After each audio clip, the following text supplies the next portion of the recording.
Hello everybody, welcome to Oxford News This Week. I'm Terry Stiles, and in the news this week, Oxford Township's audit is clean. More stop signs in the village of Oxford, and Barron Industries receives honors. All that and more, the Oxford News begins right now.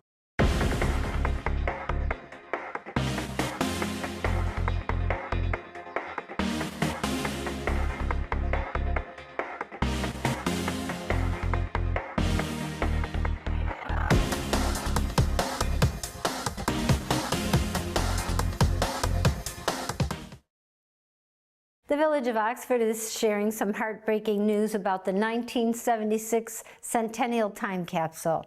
The capsule, buried during the Oxford Centennial celebration, was intended to be opened in 2026. It was recently unearthed. Officials discovered that the water had seeped into the container over the past 50 years, destroying nearly all of its contents. Letters, photographs, newspapers, and other historical documents were reduced to pulp. The loss is especially significant because it marks the second time Oxford lost a time capsule. The first was destroyed in 1972 in the fire that consumed the Opera House, later used as the movie theater. Despite the damage, a small number of items did survive. Those artifacts will be displayed during the time capsule reveal on July 9th at 6 p.m. in Centennial Park.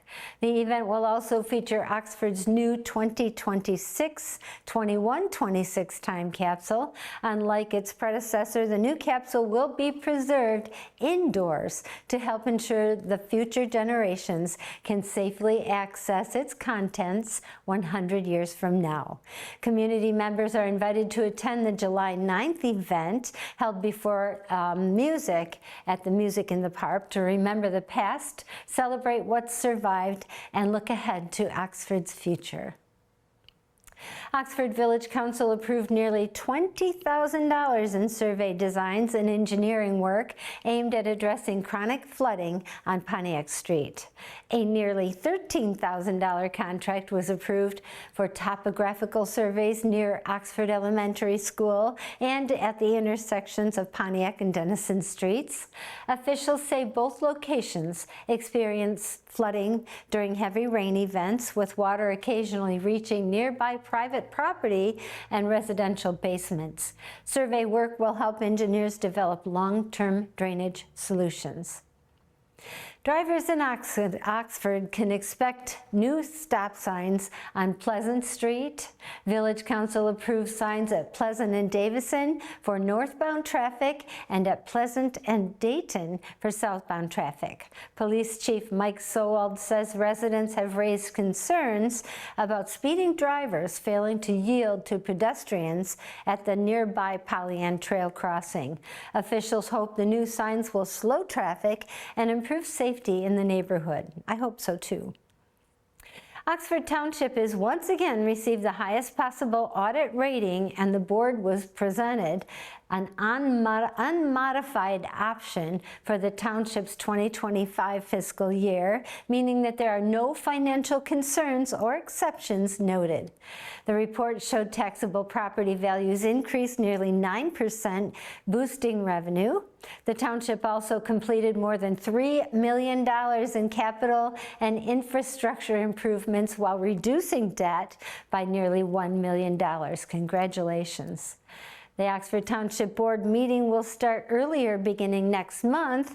Trustees voted 4-1 to move regular meetings start time from 6:30 p.m. to 6 p.m. effective July 8th. Supporters say the change will help meeting logistics, while opponents argue it could make it harder for residents, consultants, and attorneys to attend after work. Oxford-based Barron Industries has earned national recognition from Lockheed Martin for the second year in a row. The company received Lockheed Martin's Exceptional Small Business Supplier Award for helping resolve long-standing production delays on a missile defense program while saving $874,000 over 2 years. Barron Industries was also recently named the Small Business Administration's 2026 Small Business Manufacturer of the Year for the Michigan and Great Lakes region. That's pretty cool. A 30-year-old Attica man remains hospitalized after a serious crash involving a semi-truck in Oxford Township. The Oakland County Sheriff Office says the crash happened just before 5:30 on Wednesday morning on North Lapeer Road near Oakwood Road. Investigators say a semi-truck attempting to cross the median turned into the path of a southbound vehicle. The driver of the car was trapped and had to be extricated by first responders. Authorities say alcohol and drugs do not appear to be a factor. The crash still remains under investigation. And there's still time to clean out your basement or your garage. Oakland County residents will have 2 more opportunities this summer to safely dispose of household hazardous waste. Upcoming no-haz collection events are scheduled in Orion Township and Pontiac. Registration opens about 3 weeks before each event. Residents are participating in communities may have attendance of free charge, while non-participating communities must pay. So you can go on the no-haz website and see when those events are taking place. Oxford Township Communications Director C.J. Carnacchio would like residents to know about the rules governing e-bikes and electric dirt bikes. Only legal e-bikes are allowed on township safety paths, and only approved e-bikes may use the Pollyant Trail. Approval should be obtained from Trail Manager Linda Moran. Officials say electric dirt bikes, mopeds, motorcycles, and other motorized vehicles do not meet Michigan's e-bike definition and are prohibited and may result in citations.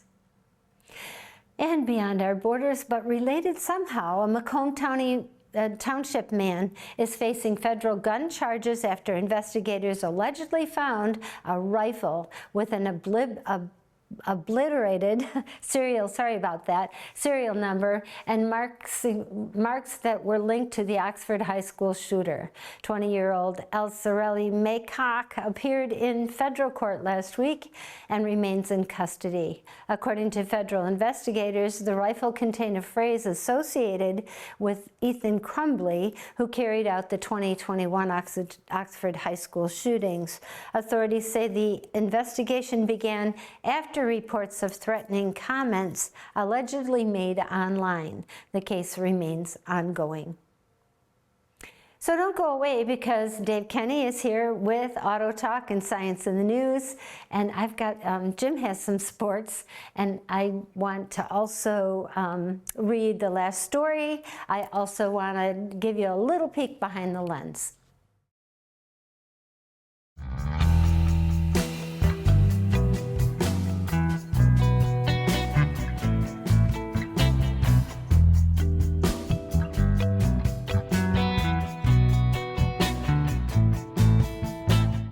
Who can you turn to for news you can trust? Your local TV and radio broadcasters. You trust us to keep you safe during times of crisis and to deliver the weather, sports, and entertainment you rely on every day.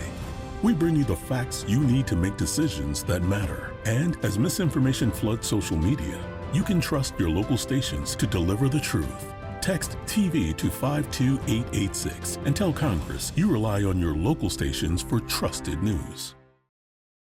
Hi, I'm Peyton Manning, and I'm partnering with the American Red Cross this year to tackle blood shortages. Giving blood's important because every 2 seconds, someone actually needs blood, and unfortunately, only like 3% of the U.S. population donates. So we have to step up to give and to make sure there's plenty of blood available for those in need. Visit redcrossblood.org to get in the game and make an appointment to give.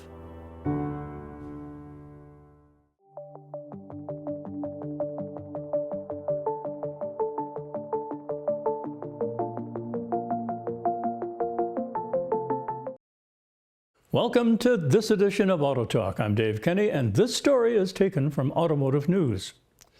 As sticker prices hammer consumers' wallets and adventure fever rises, Honda is aiming for the sweet spot of affordability and capability with significant updates to two core midsize models. The Accord sedan is getting a sharp mid-cycle refresh, ditching its conservative look for a bolder, more modern and futuristic design, people with knowledge of the plan told Automotive News. Gary Robinson, America Honda's head of production planning, or that is product planning, described the changes as pretty major, declining to elaborate on what's headed to dealerships in the second half of 2027. Customers will see a substantially redesigned Accord and will feel like a new model, Robinson said.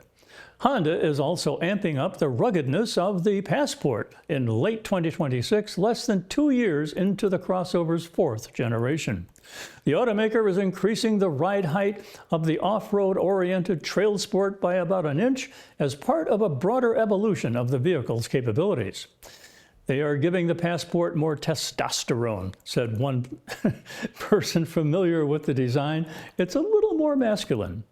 The refreshed Accord positions Honda to grow share in a segment expected to see a revival. The freshened Accord features a narrower grille, slimmer headlights, and a reworked front fascia, one of the people said, requesting not to be identified because the plans are not yet public. At the rear, the Accord adopts sharp angular lines, crisp detailing, and updated taillights, a departure from the current model's softer styling. The sleeker, more aerodynamic design draws inspiration from Honda's scrapped Zero Series electric sedan. The Zero Series went too far, one of the people with knowledge of the update said. The Accord strikes the right balance. Inside, the cabin feels high-tech with a larger infotainment screen and an ergonomic cockpit that still delivers everyday practicality. Today's sedan buyers are younger and passionate about the body style, Robinson said. People who buy sedans now buy them because they love sedans, he said. They tend to be more oriented towards sporty designs also. While powertrains are expected to carry over, Honda might bring the S Plus shift system, a quick-reacting simulated manual mode for its eHEV hybrids that mimics dual-clutch shifts. It debuted on the Prelude and will expand to the Civic Hybrid this fall. Longer term, Honda continues its march towards electrification. The Accord could become hybrid only after its next redesign at the end of the decade.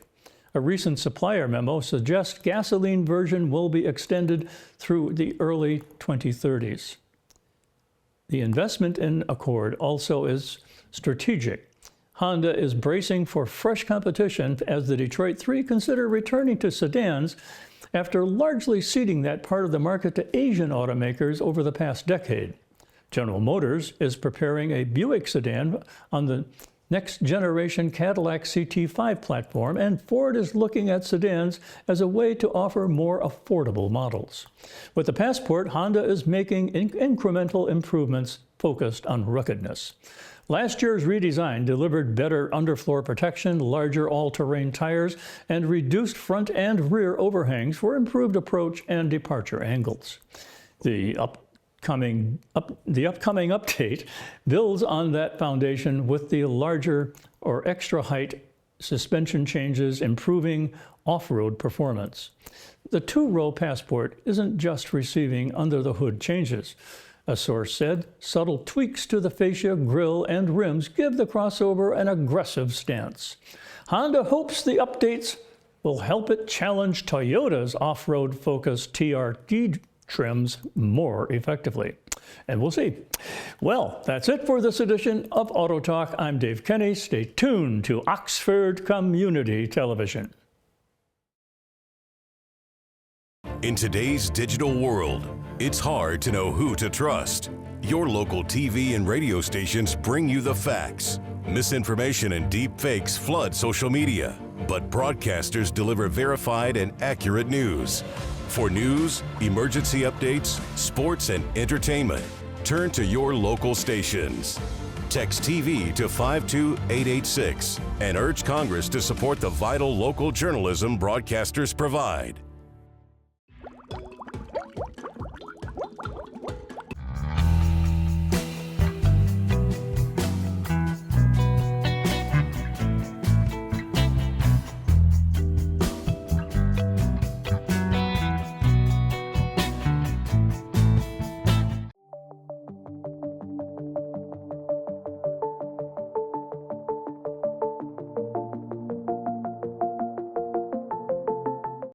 Who can you turn to for news you can trust? Your local TV and radio broadcasters. You trust us to keep you safe during times of crisis and to deliver the weather, sports, and entertainment you rely on every day.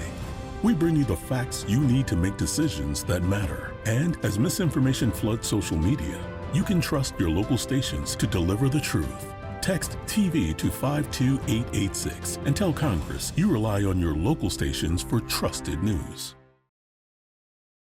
Hello, everybody. Oxford Sports right now. Yes, this should be the final go-around for this year's school sports. A lot of awards being tossed out there. In baseball, let's get going with that. Pitcher Brad Benitez has been actually named the All-State first team following an exceptional season boasting a 9-1 record and a 1.09 ERA. His performance was just instrumental. Oxford's first regional championship victory. Additional award recipients going in the baseball direction. All league, all district, Brad Benitez, Grayson Boyle, Ariza Flores, Jack Hendricks, and Braden Mattis. All region, of course, Brad's on all three of these. Brad Benitez and, of course, Jack Hendricks, who will actually play some college ball in the future. In girls soccer, several players received recognition for their outstanding play. Second team All-State, Cameron Butzik and Evangeline Lugurjurana. Third team All-State, Addison Donkey. And then we jump over to track and field. Again, it's mostly an awards sports broadcast today. Track and field at the 2026 MHSAA State Finals. Caden Canham secured an 18th place in an 800 meter. Taryn Moore finished 13th in the 3200 meter. Girls tennis, congratulations to the 2026 OAA Blue All-League recipients in their endeavors in girls tennis. And a note to look forward to as the sometimes rivals and always good friends, Orion Oxford Hockey, thrilled to announce and introduce Zach Leitz as the inaugural head coach for the co-op program. Again, yes, I did say that correctly. Orion and Oxford will team up together on the ice. Please join us in welcoming the new coach and the new partnership with Orion and Oxford. Make sure to stay tuned to Oxford Community Television as we broadcast senior softball on the weekends. We'll be back with more. Dave Kenny will have a segment. Terry will finish out the news. I'm Jim Hughes with sports. We'll be back next time.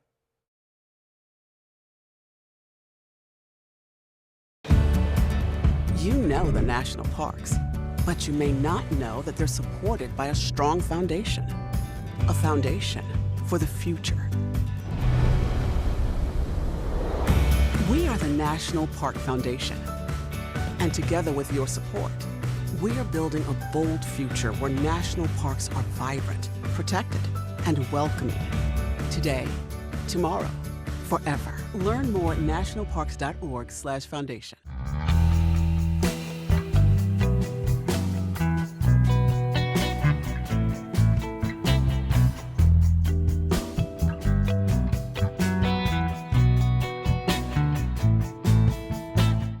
Who can you turn to for news you can trust? Your local TV and radio broadcasters. You trust us to keep you safe during times of crisis and to deliver the weather, sports, and entertainment you rely on every day. We bring you the facts you need to make decisions that matter. And as misinformation floods social media, you can trust your local stations to deliver the truth. Text TV to 52886 and tell Congress you rely on your local stations for trusted news. Hi, I'm Peyton Manning, and I'm partnering with the American Red Cross this year to tackle blood shortages. Giving blood's important because every 2 seconds, someone actually needs blood, and unfortunately, only like 3% of the U.S. population donates. So we have to step up to give and to make sure there's plenty of blood available for those in need. Visit redcrossblood.org to get in the game and make an appointment to give.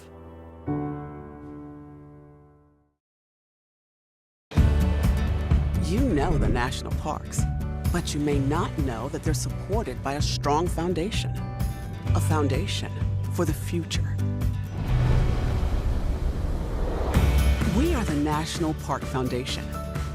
And together with your support, we are building a bold future where national parks are vibrant, protected, and welcoming. Today, tomorrow, forever. Learn more at nationalparks.org/foundation.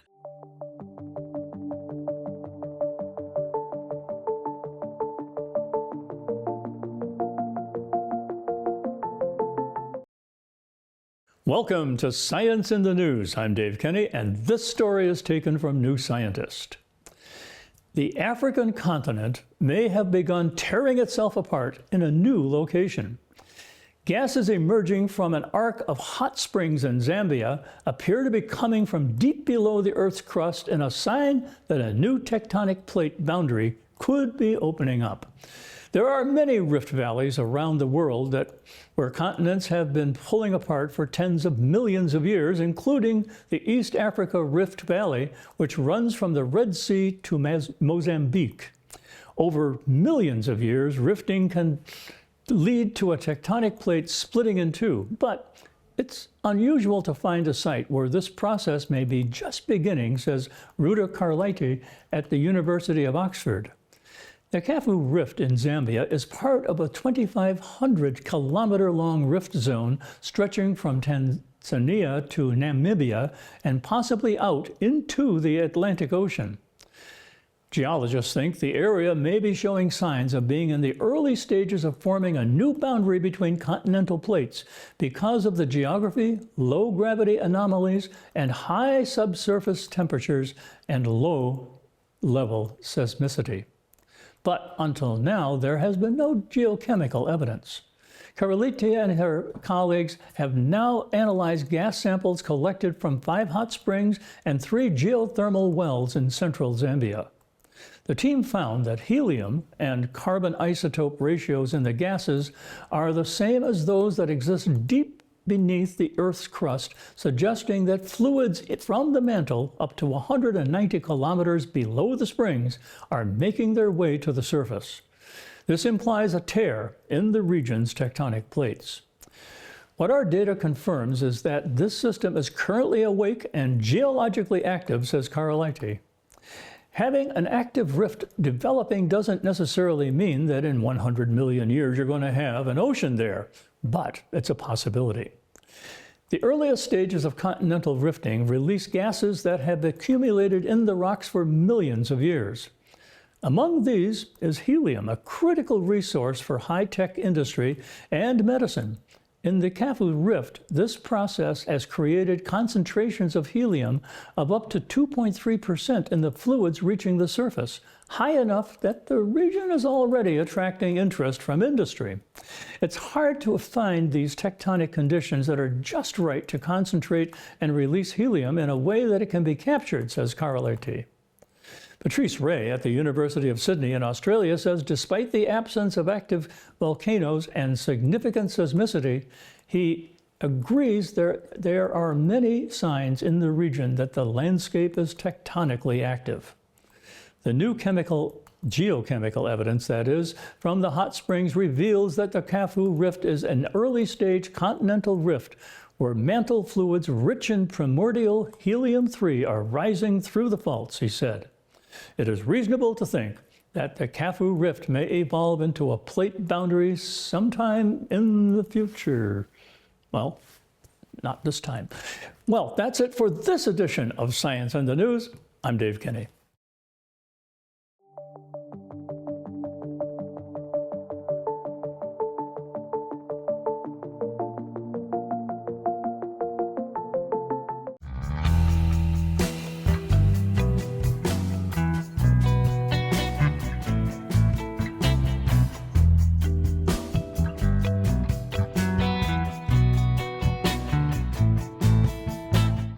Who can you turn to for news you can trust? Your local TV and radio broadcasters. You trust us to keep you safe during times of crisis and to deliver the weather, sports, and entertainment you rely on every day.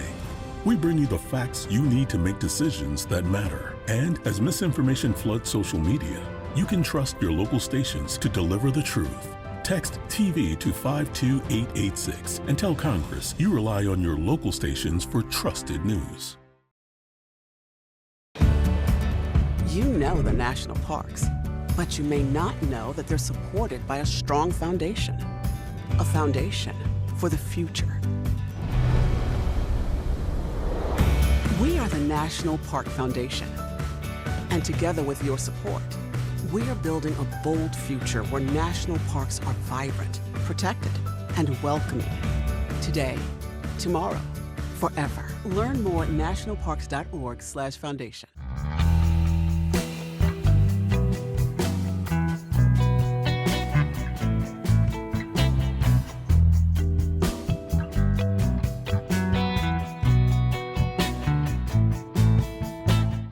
Who can you turn to for news you can trust? Your local TV and radio broadcasters. You trust us to keep you safe during times of crisis and to deliver the weather, sports, and entertainment you rely on every day. We bring you the facts you need to make decisions that matter. And as misinformation floods social media, you can trust your local stations to deliver the truth. Text TV to 52886 and tell Congress you rely on your local stations for trusted news.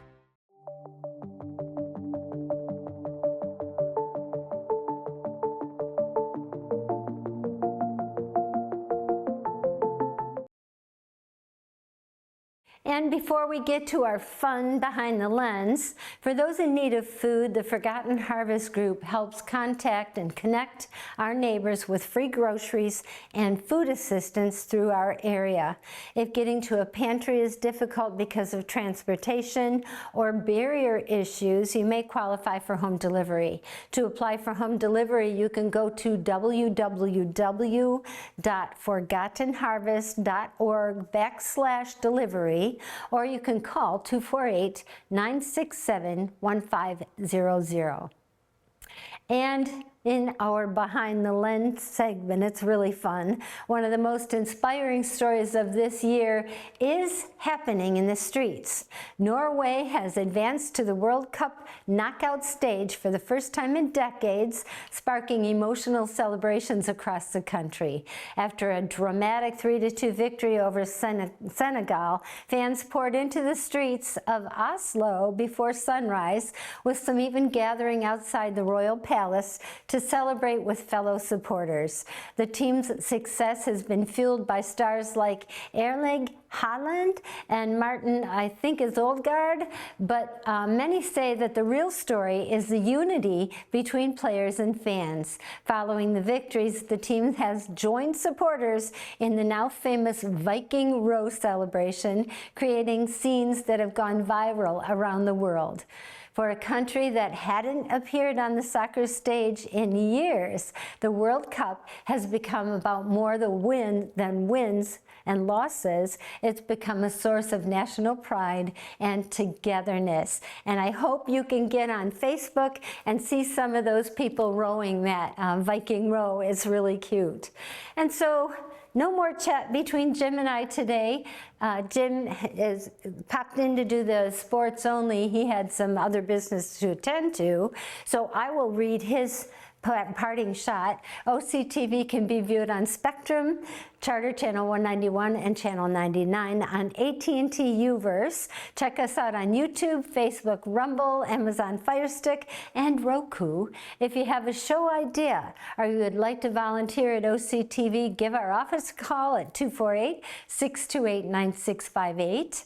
A very special thank you to our producer, director Kyle Snage, and Jim, who writes some of the script. And for everyone here at OCTV, I'm Terry Stiles, hoping that you have a safe week, and we invite you back next time when we take a look at Oxford News This Week.